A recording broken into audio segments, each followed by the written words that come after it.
अभिनंदनम् ओम देह शांतिरन्मय जगं शांति प्रभवी शांतिरापः शांतिरोपदयः शांतिः वनस्पतयः शांतिर्विषयेव शांतिर्ब्रह्म शांतिः सर्वभूत शांतिः शांतिरेव शांतिः शावा शांतिरेधि अधवन्त पुष्पाञ्जलिम् ओम चंद्रेण धन्यमय दत्त देवास्तानि धर्माणि परमात्मा सन्नादेहनाकं महिमानः सचन्दयत्र पूर्वे साध्याः सन्ति देवाः हरिः ओम् एकदन्ताय विद्महे वक्रतुण्डाय धीमहि तन्नो प्रचोदयात् हरिः ओम् नारायणाय विद्महे वासुदेवाय धीमहि तन्नो विष्णु प्रचोदयात् हरिः ओम्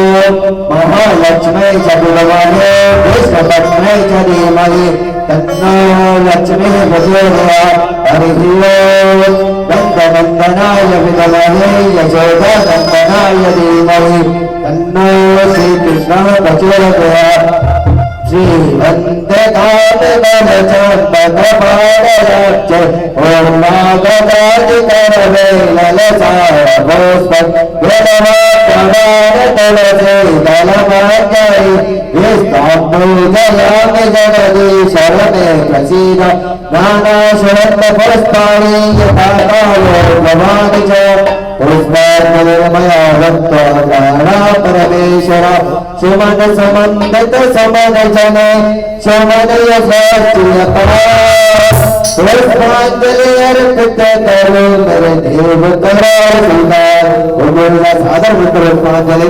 समर्पयामि।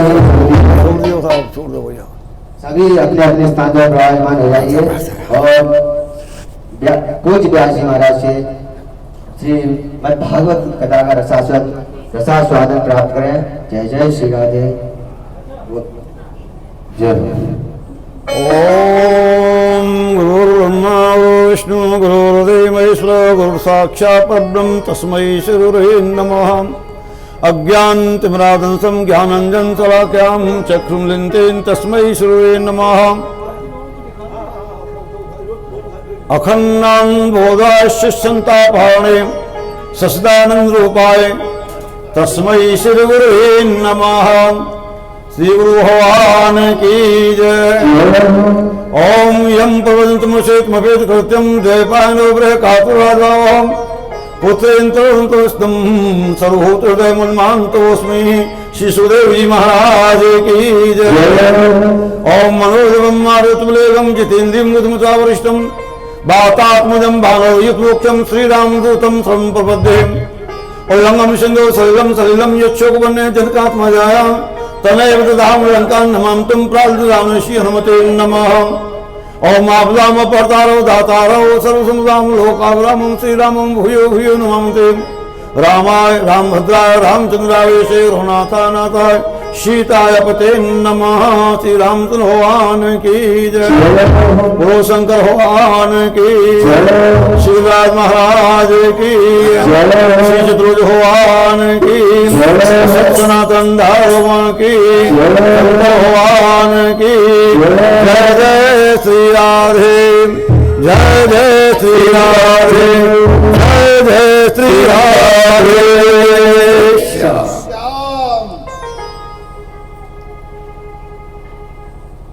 उपस्थित भक्तमंडल माताएं बहनें कवि भक्तजनों को और संतजनों को मेरा सादर प्रणाम। बंधुओं, आज कथा का चतुर्थ दिन है और आज की कथा में भगवान श्री विष्णु के दो अवतार हैं, श्री राम और श्री कृष्ण। और कल की कथा में आपने सुना था भगवान श्री विष्णु का वामन अवतार। विष्णु भगवान बौना बनकर के राजा बलि से 3 पग भूमि का दान लेते हैं और त्रिलोकी को ही ले लेते हैं। 3 पग का मतलब तन मन धन सब कुछ ले लिया, परंतु 2 ही पग में तीनों लोग पूरे हो गए। और महाराज बलि ने संकल्प को पूरा करने के लिए अपने शरीर को 30 पग में दान कर दिया। तन भी दान किया, धन भी दान किया और मन भी दान कर दिया। अपने पास कुछ नहीं रखा। भगवान श्री विष्णु इस महान दान के कारण उसके द्वारपाल बन गए। ये बद्धो बलि राजा दान बिंदु महावाला तेन तो प्रदामी रक्षे मां चलो ये बद्धो बलि राजा, यानी भगवान श्री विष्णु ने बंधन से बलि राजा को बांध दिया। और भगवान श्री विष्णु बलि महाराज के यहां सुतल लोक में द्वारपाल का काम करते हैं। कल की कथा में आपने सुना परीक्षित जी महाराज, राधे राधे मां साहब करी ले उसको अपने काम है। गोविंद मेरे है गोपाल मेरे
श्रीमद्भागवत महापुराण की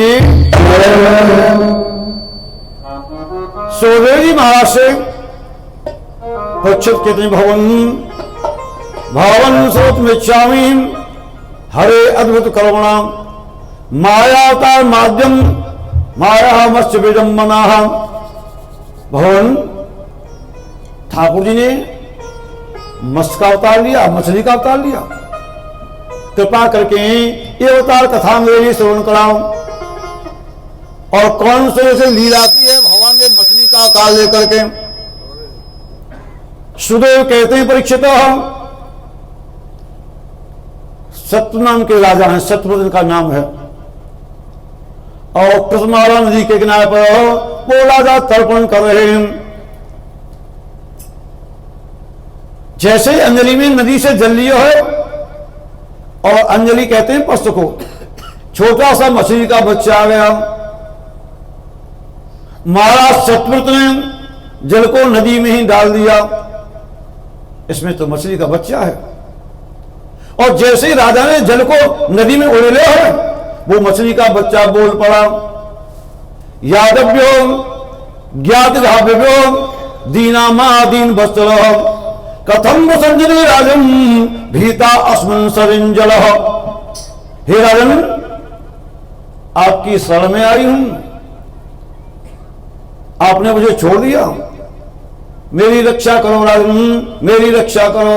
देखो राजन, नदी में बहुत बड़े जीव घड़ियाल रहते हैं, मुझे खा जाएंगे, इसलिए तुम मेरी रक्षा करो। महाराज सतपुत्र कहते हैं ठीक है, चलो मेरे कमंडल में बैठ जाओ। तर्पण को पूरा किया और छोटे से मछली के बच्चे को अपने कमंडल में बैठा लियो। आश्रम पर आते ही महाराज सतपुत्र और जैसे ही कमंडल को रखो है, वो मछली का बच्चा कमंडल से बोलने लगा, राजा ओ राजा, मैं बहुत दुखी हूं इस कमंडल में, बड़ा स्थान दो मुझे। महाराज ने देखो है, मछली के बच्चा ने अपने आकार से पूरे कमंडल को घेर लिया। महाराज सतपुत्र कहते हैं ठीक है, मेरे आश्रम में पानी का घड़ा है, इसमें रहो। कमंडल से निकाल करके छोटे से शिशु मछली के बच्चे को अपने घड़े में डाल दिया। थोड़ी देर पश्चात मछली का बच्चा फिर आवाज देता है, राजा मैं तो इसमें भी बहुत दुखी हूं। महाराज सतपुत्र देखते हैं मछली के बच्चा ने अपने आकार से घड़े को घेर लिया। ठीक है, तुमको तालाब में छोड़ देता हूं। आश्रम के पास में तालाब है, बच्चे को घड़े से निकाल करके तालाब में छोड़ दिया।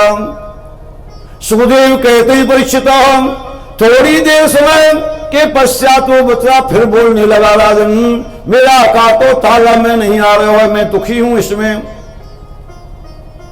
महाराज सतपुत्र बच्चे को लेकर के चलते हैं, चलो समुद्र में छोड़ दूंगा।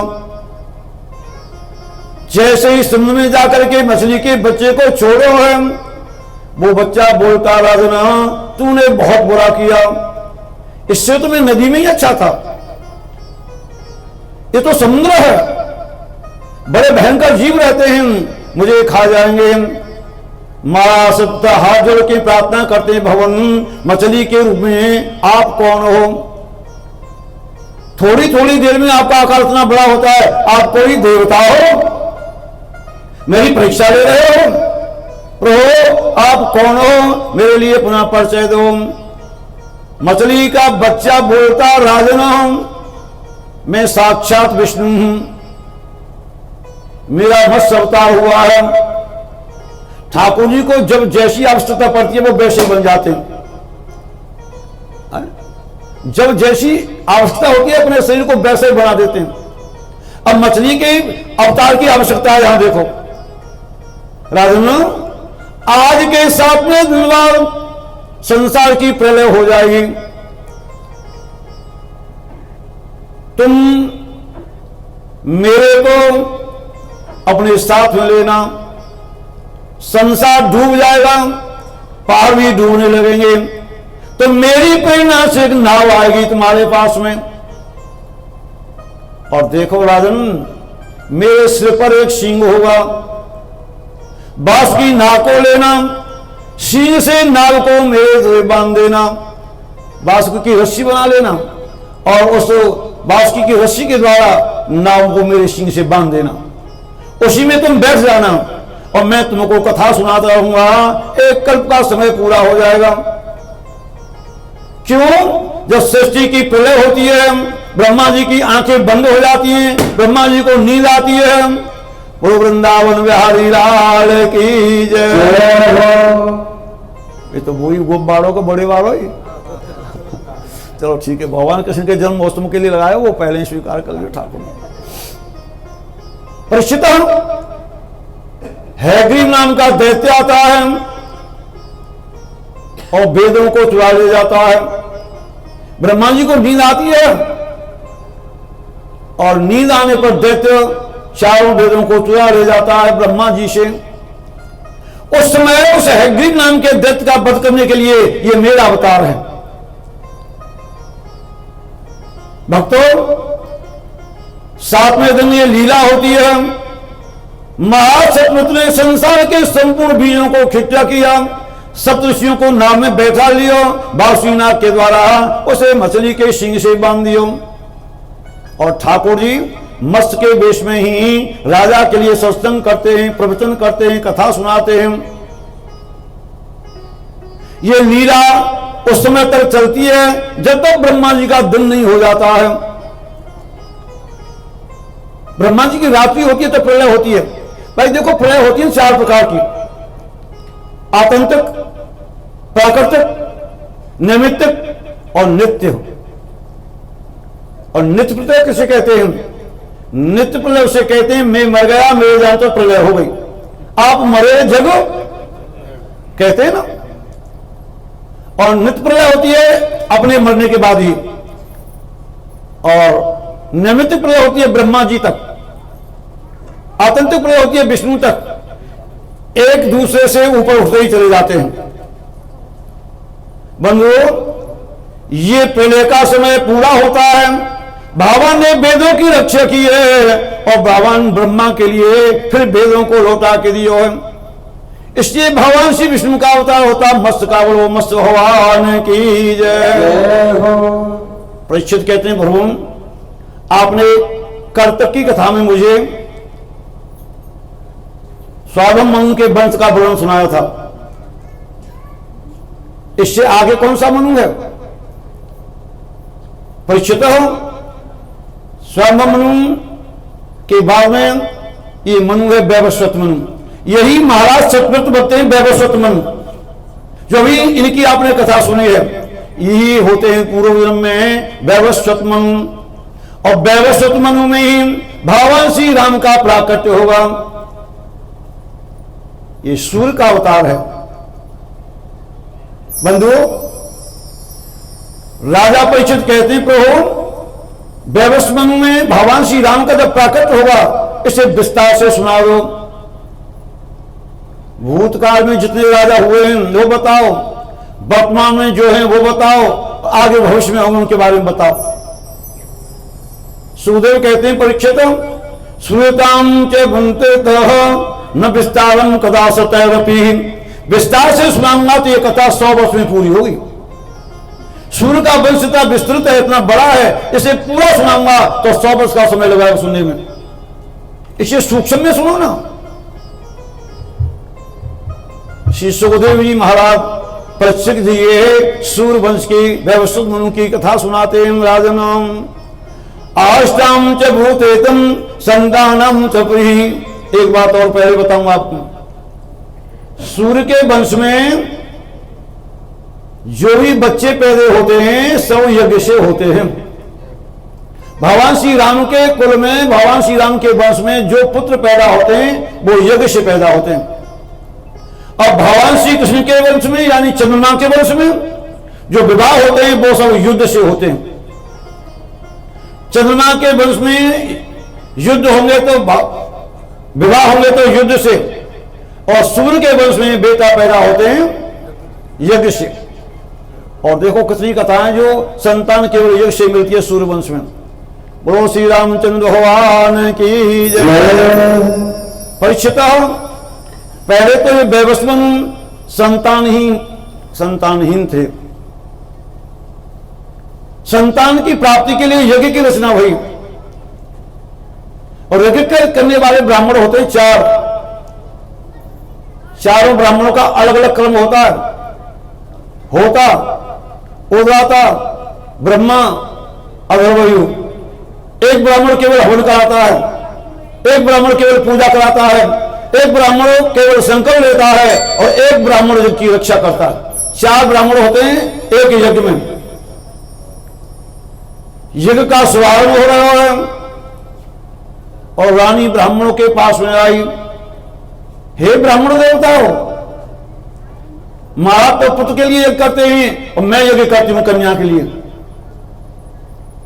मेरी प्रार्थना को स्वीकार करो, मेरे गर्भ से कन्या पैदा हो ऐसी यज्ञ कराओ।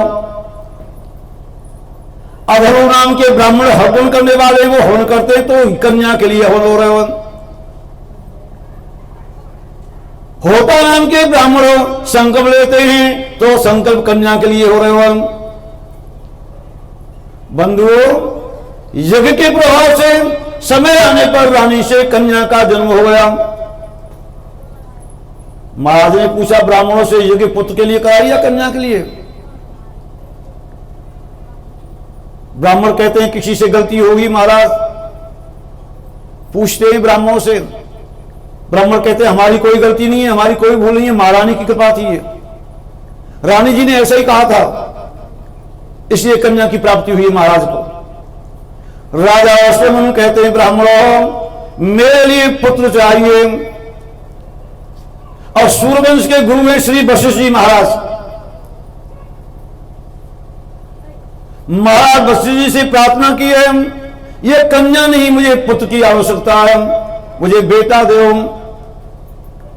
वशिष्ठ नाम के ऋषि ने उसी कन्या को पुत्र बना दिया। कन्या का नाम था इला और बेटा का नाम है सुद्युम्न। उसी कन्या को वशिष्ठ जी ने पुत्र बना दिया और उसका नाम हो गया सुद्युम्न।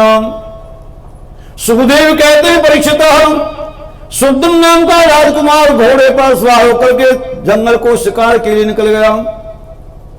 एकदम तद्धव्यम विचरणम मृगे बना और मेरू की तलहटी में पहुंच गया। मेरू नाम के पहाड़ की तलहटी में पहुंच गया और परीक्षित राजा तो रानी बन गया और घोड़ा घोड़ी बन गई। नर से नारी यानी पुल्लिंग से दोनों स्त्रीलिंग हो गए। परीक्षित कहते प्रभु ऐसा क्यों हो गया? वो उस जगह का ऐसा ही प्रभाव है, वहां श्राप है, जो भी पुल्लिंग जाएगा स्त्रीलिंग हो जाएगा, चाहे पशु हो, चाहे पुरुष हो या पक्षी हो। महाराज नारी बन गए, घोड़ा घोड़ी बन गया। उसी समय इसी अवस्था में उनका विवाह बुद्ध भगवान से हो गया और बेटा पैदा हुआ, इसका नाम था पुरुरवा। बुद्ध भगवान चंद्रमा के बेटा हैं और चंद्रमा को ब्रह्मा जी ने बृहस्पति का मंत्री बना दियो। जो मंत्री बन जाए ना, बड़े पद पे आसीन रह जाए ना, तो थोड़ा अहंकार हो जाए। ठाकुर जी की बड़ी कृपा हो गई, आपको धनवान बनाया है, अच्छी बात है। ठाकुर जी की बड़ी कृपा हो गई, आपको बहुत ऊंचा पद दे दिया है और अच्छी बात है। लेकिन जो पद को पाकर के विवेक भूल जाते हैं, जो धन को पाकर के विवेक भूल जाते हैं, वो संसार को कष्ट देते हैं। वो धन का, अपने पद का सदुपयोग नहीं करते मेरे बंधुओं। चंद्रमा को ब्रह्मा जी ने औषधि का मंत्री बना दिया और चंद्रमा को घमंड हो गया। देवताओं के गुरु हैं बृहस्पति, बृहस्पति जी के पत्नी का नाम है तारा। चंद्रमा ने तारा को छुड़ा लिया, तारा को छुड़ा करके ले गए चंद्रमा। क्यों? मंत्री है ना, बड़े हैं ना। अब बृहस्पति जी को बड़ा कष्ट होता है, यह बहुत बड़ा आश्चर्य हो गया। अब बृहस्पति जी किसके बेटा हैं? अंगिरा के। अंगिरा महादेव जी के गुरु हैं, महादेव के गुरु हैं अंगिरा ऋषि। अब महादेव को जब पता चलता है तो महादेव को बड़ा क्रोध हुआ, मेरे गुरुजी के बेटा की पत्नी को चंद्रमा ने छुड़ा लिया। युद्ध हो गया।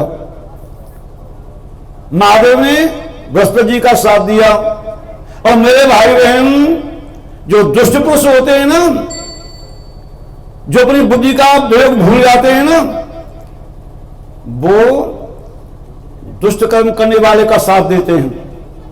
बुरा कर्म करने वाले के साथ ही बहुत होते हैं। राक्षसों के गुरु में शुक्राचार्य चंद्रमा के पास में आ गए, वापस नहीं देना है पत्नी को, मैं तुम्हारे साथ हूं, पूरी राक्षस सेना हमारे साथ रहेगी, युद्ध होगा। वापस मत कर देना इसे, क्यों, ये आपकी हो गई। तो कहने का मतलब मैं ये कहना चाहता हूं, कछुब आदमी गलती करते हैं तो कछुब आदमी उसे और बढ़ा देते हैं, हम तो तुम्हारे संग हैं। तो चंद्रमा को बढ़ा दिया दैत्य गुरु शुक्राचार्य ने, लौटाना नहीं है, मेरी पूरी सेना मेरे चेला तेरे साथ रहेंगे। समय तक युद्ध चलता रहा। ब्रह्मा जी ने आकर के चंद्रमा को बहुत डांट लगाई, अन्याय करता है, दुरुपयोग करता है शक्ति का, लौटा दो पत्नी को। पत्नी को लौटा दिया गया, लेकिन तारा को गर्व हो गया था। और मेरे भाई बहन, जो बेटा पैदा होता है उसका नाम रखा गया बुध। उसी बुध के साथ में शुद्ध में जो नारी बन गया है उसका विवाह हो गया और बेटा पैदा होता पुरुवा। बोलो श्रीमद् भागवत महापुराण की जय। ये चंद्रवंश की उत्पत्ति यहां से चलती है। इसी वंश में भगवान श्री कृष्ण का प्राकट्य होगा। बंधु, भगवान श्री व्यवस्थित महाराज के यहां दूसरा बेटा पैदा होता, उसका नाम है प्रसन्न। प्रसन्न के लिए राजा ने गौ रक्षा का भार दे दिया, गाय की रक्षा करना तेरा काम है। और रात्रि के समय गौ की रक्षा करता है। कोई हिंसक पशु गायों को आघात नहीं करे, उसका काम है रात्रि में गायों की पहरेदारी करता है। और एकदम देवयों से एक शेर आया और गाय को पकड़ लिया। गाय जब चिल्लाने लगी तो राजा तलवार लेकर के दौड़ पड़ा। अंधकार है, रात्रि है, प्रहार किया शेर पर, लेकिन भूल से गाय कट गई। सवेरा हुआ और देख रहे हैं मैंने शेर मार दिया है। और प्रकाश में यानी दिन में देखो तो गाय कटी पड़ी है। गुरुजी के पास में आए, गुरुदेव भूल से गाय की हत्या हो गई। गुरुजी ने कहा चलो तुम शूद्र में चले जाओ, और शूद्र बना दिया। परीक्षित कहते हैं प्रभु उसके शूद्र क्यों बनाया गुरुजी? कि राजन, जो चौथे वर्ण के लोग होते हैं बिना भक्ति के उनका उद्धार हो जाता है। सबसे पहले चौथे वर्ण के लोगों का कल्याण होता है। बिना भक्ति के उनकी तपस्या ठाकुर जी स्वीकार करते हैं केवल सेवा से ही। उनका काम केवल सेवा ही करना है, और सेवा सबसे बड़ा धर्म होता है सेवा। ब्राह्मण, क्षत्रिय, वैश्य, शूद्र चौथा नंबर है ना। और बंधुओं, ये ब्राह्मण, ये क्षत्रिय, ये वैश्य और पैरों को कहते हैं, बहुत ध्यान से सुनना, कोई भी महान आदमी आपके पास में आए तो उसके पैर ही तो छूते हैं, सिर तो कोई छूता नहीं है। हम जिसके लिए सम्मान करते हैं उसके पैर ही छूते हैं। अरे पैर तो शूद्र है भाई, हम शूद्रों में यानी पैर में उसका अपना मस्तक टेक देते हैं। बताओ, उनसे हम लोग घृणा करते हैं, उन्हीं में हम पड़े रहते हैं, उन्हीं के चरणों का हम अपने मस्तक से स्पर्श करते हैं। तो मैं ये कहना चाहता हूं, दो पंचायत हमारी पट्टी में,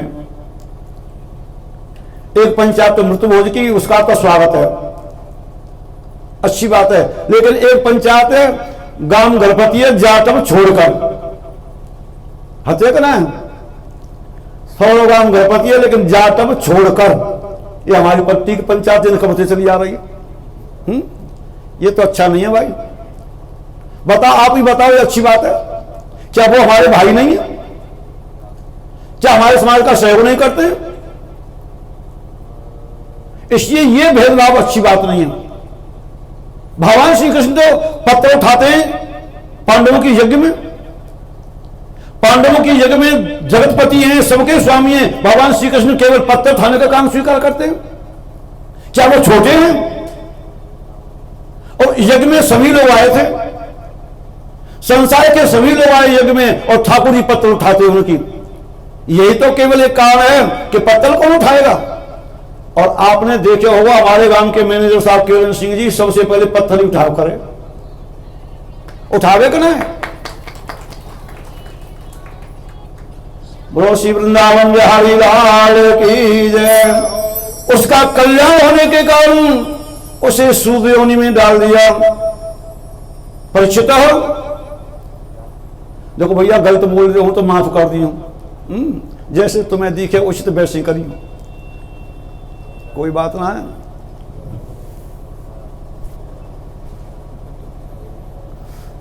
राजन, इनके तीसरे पुत्र का नाम है सयाती, और सयात नाम के राजा अपनी बेटी को लेकर के एक दिन जंगल को चले गए, और बेटी का नाम है सुकन्या। सुकन्या पिताजी के साथ चलती है, और मेरे भाई बहन महात्मा चमन के आश्रम पर पहुंच गए। चमन महात्मा बैठे हजारों वर्ष से तपस्या में, महात्मा के शरीर पर दीमक चढ़ी हुई है, मिट्टी का टीला जैसे दिखाई देते महात्मा चमन। बंधुओं, केवल नेत्रों से थोड़ा प्रकाश निकल रहा है महात्मा चमन के, और कन्या घूमते घूमते महात्मा चमन के पास में पहुंच गई, और देखो इस मिट्टी के टीले से ये प्रकाश कहां से आ रहा है। वहां से कुशा को उठा लिया और नेत्रों को फोड़ दिया। महात्मा चमन के नेत्रों से रक्त की धार बह निकली। राजा सयात को पता चल गया, बेटी ये महात्मा है, तपस्या में बैठे हैं, तूने पाप किया है। महात्मा को बहुत कष्ट दिया है। महात्मा खड़े हो गए, राजा उनके चरणों में गिर पड़े, भगवान अनजान में मेरी बेटी से भूल हो गई है, इनको क्षमा कर दो। महाराज चमन कहते हैं, राजन तेरी बेटी का जो पाप है क्षमा करने के योग्य नहीं है। यदि तुम इस पाप से मुक्त होना चाहते हो, अपनी कन्या का मेरे साथ विवाह कर दो। नेत्र फूट गए हैं, कम से कम 10,000 वर्ष की आयु है, बुढ़े हैं, राजा की बेटी को अपने साथ विवाह करने की मांगते हैं। केवल एक यही प्रायश्चित है आपके पाप का, इस कन्या को मेरे साथ विवाह कर दो। राजा कहते हैं, महाराज ये मेरी इकलौती बेटी है, राजपुत्री है, किसी राजघराने में मेरी बेटी का विवाह होगा? आप महात्मा हो, बुढ़े हो, अंधे हो। लेकिन कन्या ने स्वीकार कर लिया, पिताजी मेरे से भूल हुई है, मैं स्वीकार करती हूं, मेरा विवाह कर दो। महात्मा के लिए अपनी बेटी को दान कर दिया। ग्रहांते सौगत्यास्तम मया पत्यम दृष्ट सब हो हरिराम पूर्णम कुरुंते तुम कुर्वनः। मैं अपनी कन्या का हाथ आपके हाथ में देता हूं, लोग ऋषिराज आपकी हो गई। बेटी का हाथ महात्मा के हाथ में दे दिया, जो बुढ़े हैं और अंधे हैं, और चले गए महाराज सयात। बंधुओं, बरसों निकल गई, अंधे और बूढ़े की सेवा करती है बेटी। बरसों तक सेवा करती रही तो महात्मा सेवा से संतुष्ट हो गए और कहते हैं, देवी तुम्हारी सेवा से बहुत प्रसन्न हो गया हूं, मेरे से कोई वरदान मांग लो। स्वामी जो मांगूंगी सो दोगे? हाँ देवी, जो इच्छा हो सो मांग लो। मैं मांगती हूं आप नेत्रवान हो जाओ। अपने पति को नेत्रवान बना लिया। और महात्मा चमन कहते हैं, देवी ये तो तूने मेरे लिए मांगो है, अरे अपने लिए और मांगो, ऐसा मांगो जो आपको हो। फिर मांगती है सुकन्या, स्वामी मांगूंगी सो दोगे, मांग लो, आपकी उम्र मेरी उम्र के समान हो जाए। महात्मा बुद्ध से जवान हो गए, उसे कहते हैं पत्नी, उसे कहते हैं पतिव्रता पत्नी। बुढ़े से जवान, अंधे से नेत्रवान बना दिया अपने पति को तपस्या के बल से। और बरसों निकल गए, राजा सयार को याद आती है, देखूं तो सही मेरी बेटी की कैसी दशा है, अंधे बुढ़े पति के साथ विवाह हो गया है। आश्रम पर आते हैं महाराज, तो अपनी कन्या को युवा आदमी के साथ में देखो है। वृंदावन बिहारी लाल की जय। ऋषियों, कन्या ने प्रणाम किया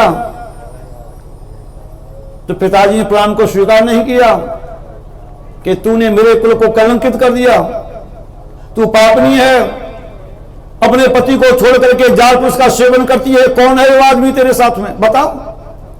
पिताजी आपके दामाद हैं, वही ऋषि हैं श्रवण। अरे वो तो बुढ़े थे। पिताजी महात्मा जी से पूछो। ठीक है भैया, खुश रहो भैया।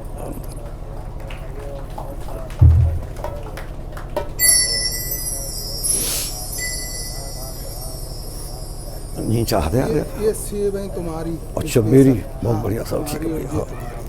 स्पेशल ठीक है। अब देखो भैया, स्पेशल सेवा आई है मेरे काज ही। अब का और को नहीं दूंगा मैं। बोलो वृंदावन बिहारी लाल की जय। अच्छा कर लो। गोविंद हरे गोपाल हरे गोविंद हरे गोपाल हरे जय प्रभु दीन गोपाल हरे गोविंद हरे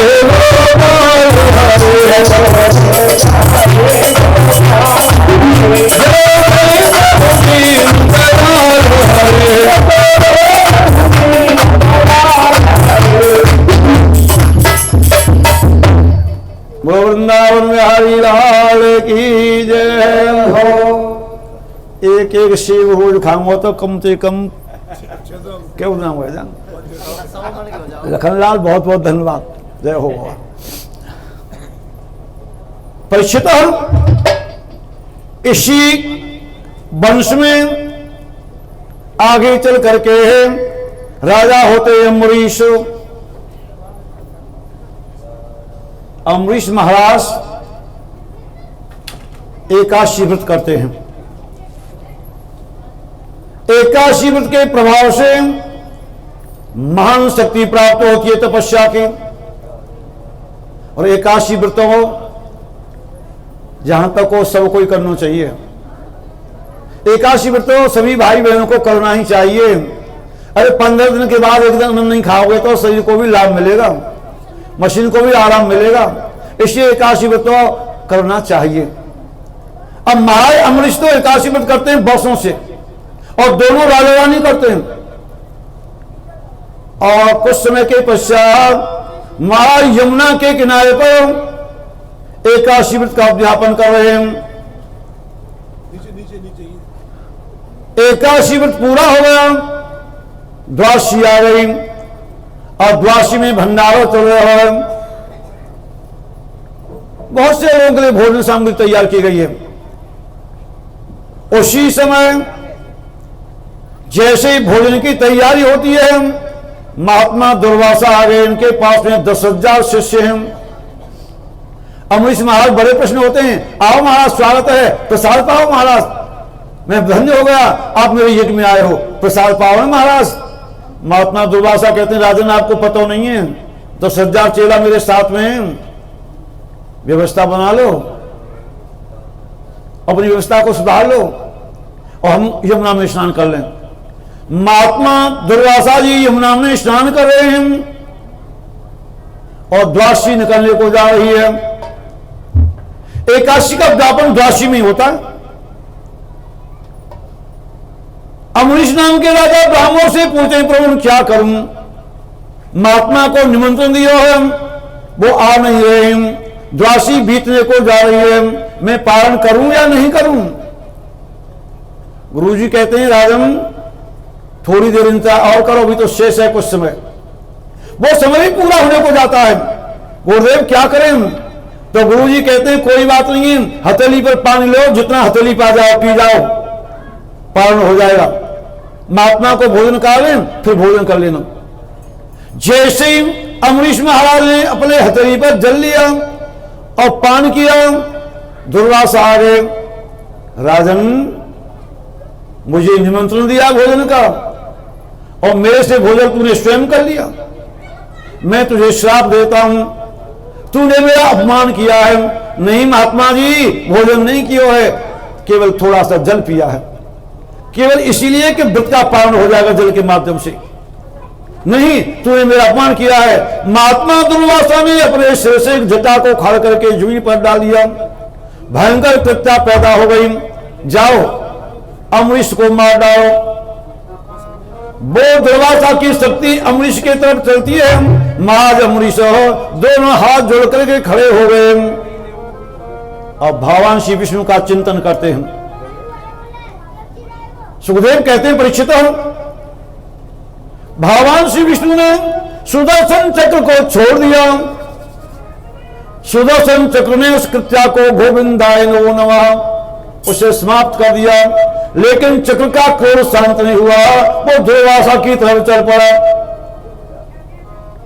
दुर्वासा ऋषि ने देखो ये भगवान का चक्र है, मुझे मारने के लिए मेरी ओर आ रहा है। तो यथा यथा धावती ऋषि, ऋषि जहां जहां जाते हैं चक्र उनके पीछे ही दिखता है, दौड़ रहे दिशा में, और जहां पहुंचते हैं भगवान का चक्र उनके पीछे ही दिखाई देता है।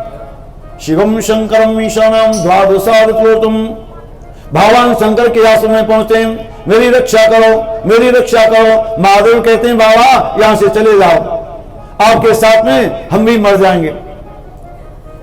ब्रह्मा जी के पास में पहुंचे हैं, हे प्रभु मेरी रक्षा करो। ब्रह्मा कहते हैं, यहां से चले जाओ महात्मा जी, हम आपकी रक्षा नहीं कर पाएंगे।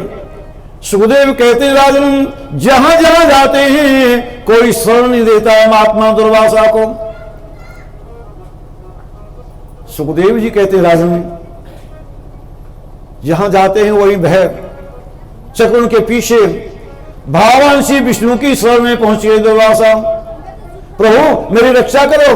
भगवान विष्णु कहते हैं, अहम भक्तम पराधीनम जितानम तवशी, हे ऋषिराज मैं भक्तों के अधीन हूं, मैं तो भक्तों के आसीन आता, मैं आपकी रक्षा नहीं कर पाऊंगा। क्यों? वो भक्त है मेरा अमरीश, अमरीश मेरा भक्त है, मैं भक्तों के अधीन हूं, भक्त मेरे भगवान होते हैं। क्यों जी? एक बार वृंदावन बिहारी लाल की जय। देवर्षि नारद जी भगवान श्री विष्णु का दर्शन करने चले गए और नारद जी भजन कर रहे, भगवान श्री विष्णु भजन कर रहे हैं। नारद जी ने पूछा, स्वामी आप किसका भजन करते हो? संसार आपका भजन करता है, तो आप किसका भजन करते हो? नारद जी मैं अपने भक्तों का भजन करता हूं। प्रभु आप बड़े हो या भक्त बड़े हो? मेरे भक्त मेरे से बहुत बड़े हैं। भगवान ऐसा कैसे हो जाएगा? संसार में भक्त कैसे बड़े होंगे? भक्त तो भगवान के अधीन होते हैं, आप ही तो बड़े हो। नहीं, मैं भक्तों के बस में हूं, भक्त मेरे बहुत बड़े होते हैं। अब प्रश्न उठता है, संसार में सबसे बड़ा कौन है? महात्मा कहते हैं संसार में सबसे बड़े तो ये पहाड़ हैं, इनसे ऊंचा कोई नहीं होता। क्यों जी? सबसे बड़े पहाड़ होते हैं? नहीं, पहाड़ों से बड़ी शक्तिशाली होती है माता भूमि, जो पहाड़ों को अपने ऊपर धारण किए हुए हैं। नहीं, भूमि से शक्तिशाली होता है शेषनाग, जो भूमि को अपने ऊपर धारण किए हुए हैं। अजी नहीं, शेषनाग से बड़े तो भगवान महादेव हैं, जो नागों को गले में धारण किए हुए हैं। अजी महादेव से बड़े तो रावण हैं। रावण बड़ा है महादेव से। क्यों?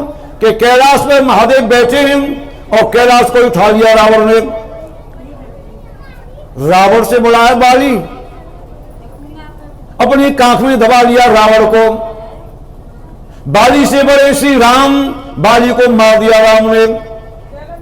तो सबसे बड़े राम है यानी विष्णु है। परंतु भगवान श्री राम कहते हैं मैं तो भक्तों के हृदय में निवास करता हूं, भक्त मुझे अपने हृदय में विस्तार करके रखते हैं, तो मेरा भजन भक्त सहन करते हैं। इससे संसार में सबसे बड़े होते हैं भगवान के भक्त। बोलो भक्त भगवान की जय। बोलो भाव के बस में है भगवान, भाव के बस में है भगवान, भाव के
वृंदावन बिहारी लाल की जय।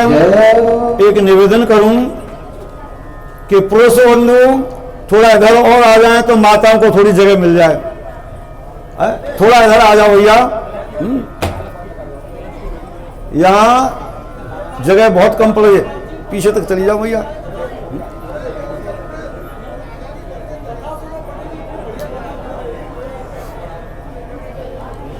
ओ श्री राधा कृष्ण थोड़ा सा रास्ता छोड़ दिया करें, ज्यादा नहीं तो 1 फुट का रास्ता, 1 फुट का रास्ता छोड़ के बैठा करें, तो फिर आवागमन में कोई व्यवधान नहीं होगा। और माताओं से हाथ जोड़कर निवेदन है कि घर की चर्चाओं को छोड़कर केवल भागवत में हो जाओ, भागवत की कथा पर ध्यान दो। और जिनके पास बच्चे बैठे हैं वो अपने अपने बच्चों को संभाल के रखो, बात न करें, क्योंकि बात करेंगे तो कथा में व्यवधान होता है। वैसे छोटे छोटे बच्चों को कथा में लेके आवे तो अच्छी बात है, क्यों? बच्चा देख करके तो सीखते हैं। बच्चों को साथ में लेके आवे दादी मैया तो अच्छी बात है, लेकिन दादी मैया ध्यान रखें बच्चा थोड़ा शोर न मचावे, आप भी सुने और बच्चन को सुनवावे। कथा सुनने से संस्कार मिलते हैं भाई, कथा सुनने से संस्कारों की जागृति होती है, और छोटे छोटे बच्चे जब कथा सुनते हैं तो आगे चल करके स्वयं कथा के कंधे हो जाते हैं। ओ श्री सुखदेव जी महाराज की अब दादी मैया रोज सुबह शाम आरती करते हैं घर में, भगवान को भोग लगावे तो छोटे छोटे बच्चा सीख जावे, सीखते ही नहीं। और दादी मैया बहू गाड़ी देंगी तो बच्चा गाड़ी दे वो सीखेंगे। इसलिए दादी माँ का बहुत बड़ा वजन होता है परवा चढ़ाने का। दादी माँ की बड़ी जिम्मेदारी होती है अपनी बहू को समझाने की, अपने छोटे छोटे बच्चों की शिक्षा देने की, ये दादी का बहुत बड़ा भार होता है। इसलिए दादी माताओं को परिवार में प्रेम का व्यवहार करना चाहिए। और दादी माँ यानी दादी सास मैया उल्टे सीधे भाषण करती हैं, उल्टा सीधा भोजन करती हैं, तो बहू भी मैया से सीख जाती हैं। और बहू बेटियों के लिए भी धर्म होता है कि दादी माँ की सेवा करना अच्छी तरह चाहिए, दादी माँ की सेवा होनी चाहिए। जब दोनों एक दूसरे से इस प्रकार से प्रेम का रिश्ता जोड़ लेंगे तो मैं कहता हूं आपका परिवार स्वर्ग बन जाएगा, आपका घर ही स्वर्ग हो जाएगा। और देखो जब नई बहू घर में आवे ना तो सासू मैया बहू को बहुत सामान दें, मोह दिखावनी में बड़े सामान दें, परंतु एक लोहे की कील ना दें, छोटी सी लोहे की कील हो चाबी बाय ना दें। सोनो चांदी तो खूब दें बहू को, पर कीले बड़े हिसाब से रखें छोटी सी। यदि सासू मैया अपनी बहू को छोटी सी कील यानी चाबी को दे दे, बेटी ये घर तेरो संभाल, तो फिर काय को दुख है। श्री राधा कृष्ण भगवान की जय। सुखदेव कहते हैं परीक्षित, दुर्वासा ऋषि भगवान श्री विष्णु की शरण में जाते हैं और विष्णु कहते हैं मैं तो भक्तों के अधीन हूं, तुम भक्त की शरण में चले जाओ। निराश होकर के महात्मा दुर्वासा अमरीश की शरण में आ गए। अमरीश के चरण में गिरने लगे। महाराज ने रोक लिया, प्रभु क्षमा कर दो, ये पाप मेरे से मत करो, आपका मस्तक मैं अपना सिर के आपके झुका दूंगा, पहले भोजन करो। भगवान श्री विष्णु ने सुदर्शन चक्र को शांत किया। महाराज ने महात्मा को भोजन कराया, इसके बाद स्वयं प्रसाद पाया। इसलिए कथाएं हमको अनुभव देती हैं, शिक्षा देती हैं। जो एकादशी व्रत करता है उस आदमी की रक्षा स्वयं ठाकुर जी करते हैं। भयंकर क्रोध है दुर्वासा ऋषि का, उसने भी कुछ नहीं बिगाड़ा था राजा अमरीश का। क्यों? वो एकादशी का व्रत करते हैं। जो एकादशी के दिन भोजन करे ना, राधे राधे भैया, एकादशी के दिन जो अनाज का भोजन करते हैं ना, अच्छा नहीं है भाई। आगे तो कुछ नहीं बता पाऊंगा, लेकिन एकादशी को रोटी अन्न खाना अच्छी बात नहीं है।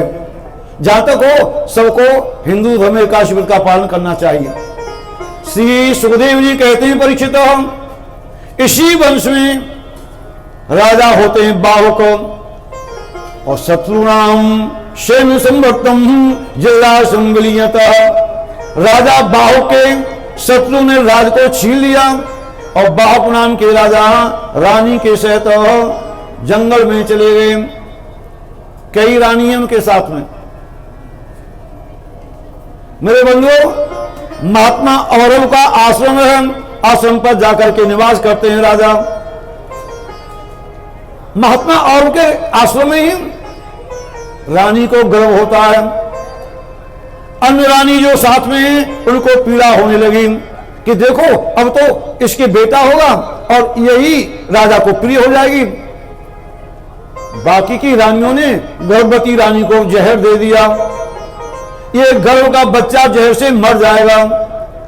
लेकिन बच्चे की मृत्यु नहीं हुई, जन्म होता है बच्चे का, जहर उसके सिर में आता है और जहर के साथ पैदा होने पर ही उस बच्चे का नाम हो गया सगर। घर कहते हैं जहर को। बोलो वृंदावन बिहारी लाल की जय। राजा सगर की 2 रानी हैं, एक रानी से 60,000 बेटा हैं, एक रानी से एक ही पुत्र है। महाराज सगर संकल्प लेते हैं 100 यज्ञ करूंगा, और जो 100 यज्ञ पूरी कर देता वो इंद्र बनता है। यज्ञ चल रही है महाराज सगर की, 99 यज्ञ सफल हो गई, 100वीं यज्ञ चलती है, इंद्र देवता ने विघ्न कर दिया। देवेंद्र यज्ञ के घोड़े को चोरी कर ले गए, यज्ञ पशु की चोरी हो गई और यज्ञ के घोड़ा को इंद्र ने कपिल देव भगवान के आश्रम पर जाकर के बांध दिया। महात्मा कपिल को पता नहीं है ये कौन चिट करके गए है, और सगर के बेटा को पता चला कि घोड़ा को कौन ले गया। 60,000 बेटा घोड़ा की खोज करने के लिए निकल पड़े और कपिल देव भगवान के आश्रम पर घोड़े को देख लिया। हंतायम हंतायम अवसंबुदम 60,000 शस्त्री। मेरे भाई बहन 60,000 एक ही बार बोलते, मार डालो, ये चोर है, घोड़ा को यही तो चुरा के लाए हुए, और देखो हमें देख करके आंख बंद करके तपस्वी बन गए हुए। जोर जोर से 60,000 चिल्ला रहे हैं। कपिल देव भगवान के नेत्र फूट गए, 60,000 भाई जल करके भस्म हो गए। राजन, दूसरी रानी का बेटा असमंजस, एक ही पुत्र है,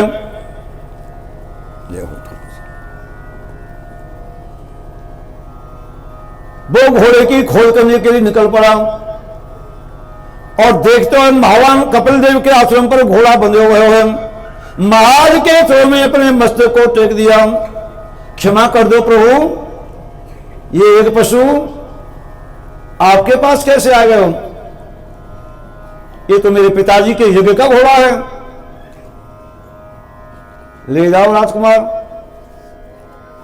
अपने पिताजी के घोड़े को लाते हैं और पूछते हैं, भगवान मेरे से पहले मेरे 60,000 भाई आए थे, वो कहां गए? राजन कुमार, ये हड्डियों का पहाड़ है तेरे भाइयों का, जो पहाड़ है ना हड्डियों का, ये तेरे भाइयों की हड्डी है। मेरी क्रोध की अग्नि से जल करके भस्म हो गए तेरे बड़े भाई। महात्मा जी, इनका उद्धार कैसे होगा? उद्धार का उपाय बताओ। भगवान कहते हैं, राजकुमार यदि इनको गंगा में स्नान किया जाए इनकी मुक्ति हो जाएगी। प्रभु कहां है गंगा? कपिल देव भगवान कहते हैं, गंगा तो आसमान आकाश में है। आकाश में है, भूमि पर कैसे आएगी?